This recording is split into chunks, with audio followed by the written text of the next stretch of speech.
तो मैं समझता हूं इस देश के अंदर हमें आइडियल मानना चाहिए भगवान राम को, भगवान कृष्ण को, हनुमान को, शिव को, गौतम कणाद, जैमिनी, पाणिनि, पतंजलि को, भगवान बुद्ध को, महावीर को, और अपने पूर्वजों को आदर्श मान करके उन पूर्वजों की तरह हमें पुरुषार्थ करके ना वो प्रतिभान गढ़ करके देश के लिए योगदान देना चाहिए। और मैं उसको दे रहा हूं और ये कह रहा हूं कि मैं एक सन्यासी होकर के जिसको कुछ नहीं चाहिए वो इतना कर रहा हूं, तो भाई आपके तो बाल बच्चे भी, आने वाली पीढ़ियां भी है, आप कुछ करोगे तो आपके कुलवंश का गौरव बढ़ेगा, आपका यश बढ़ेगा।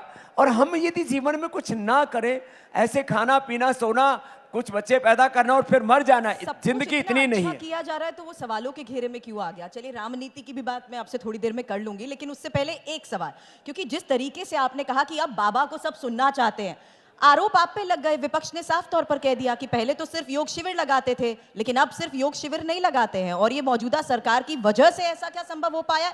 ऐसा सवाल उठ जाता है। अजय बताओ सुरभि जी, आप पत्रकार लोग बड़े खोजी होते हो, हमने कोई 1 रुपए का फायदा इस सत्ता से लिया हो?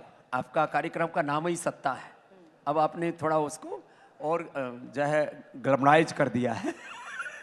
सत्ता से हमने 1 रुपए का फायदा नहीं लिया, न पद्मश्री, न पद्म भूषण, न पद्म विभूषण, न भारत रत्न। मैं क्योंकि मानता हूं जो भारत में पैदा हुआ हर एक देश की मिट्टी का यहां पर जो पैदा वो भारत रत्न है, जन्म से हम भारत रत्न है।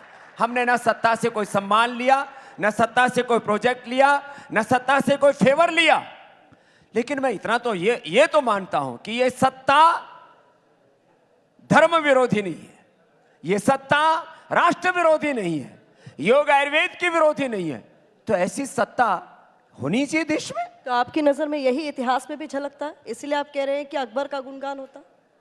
नहीं, मैं कहता हूं कि महान हमारे पूर्वजों के इतिहास को न पढ़ा करके 80% यहां पर मुगलों को, ब्रिटिशर्स को और जिन लोगों ने इस देश की सांस्कृतिक, वैचारिक, आर्थिक, राजनीतिक बहुत तरह से हानियां की, उसको उनको यहां पर बहुत ज्यादा महिमा मंडित किया गया, और अपने जो रियल हीरो थे इस देश के उनको बिसराया गया।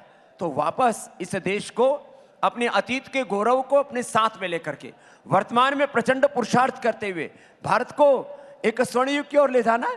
अब वो गवर्नमेंट जो है उसको विकसित भारत का नाम देती है, वो उनका एक राजनीतिक एक लक्ष्य हो सकता है, लेकिन हर भारतीय का ये लक्ष्य होना चाहिए। कोई मात्र कोई एक सत्ता देश को कहीं नहीं ले जा सकती। समाज, राष्ट्र का जो नागरिक है वो देश की असली ताकत होता है, और मैं उस नागरिक के अंदर भारत का भविष्य देखता हूं। चलिए, सत्ता की सरगर्मी के बीच किस तरीके से विपक्ष को और नेताओं को योग करना चाहिए अपना स्ट्रेस कम करने के लिए, उस पर भी बात करूंगी। लेकिन उससे पहले राम मंदिर आप भी गए, कैसा लगा आपको? 550 साल बाद राम लौट आए हैं, अब राम राज्य कैसा लगा? देखिए, राम मंदिर में प्राण प्रतिष्ठा वह भारत की एक सांस्कृतिक, धार्मिक, आध्यात्मिक आजादी का एक महापर्व था।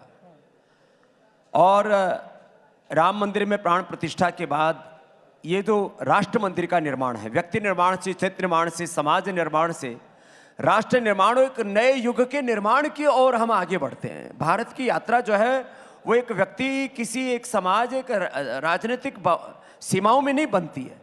हम तो किण्वंतो विश्व मारियम के और वसुधैव कुटुंबकम के उपासक हैं।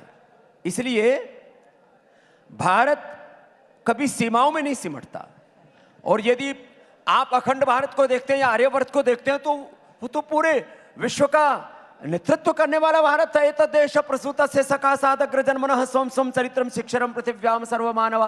तो मैंने राम मंदिर में प्राण प्रतिष्ठा के उस अवसर पर सौभाग्य था, मैं वहीं सामने था, भगवान का जो मंदिर का जो मुख्य द्वार है उसके सामने बैठे हुए थे हम, पूज्य मुरारी बापू और हमारे सभी महान संत।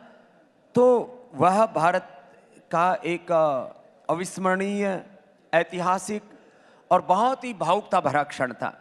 मैं ओंकार, निराकार, गायत्री का उपासक हूँ, तब भी जिस तरह से प्रथम विग्रह का दर्शन किया तो करीब आधे घंटे तक मेरी आंखों से अश्रुपात होता रहा। वो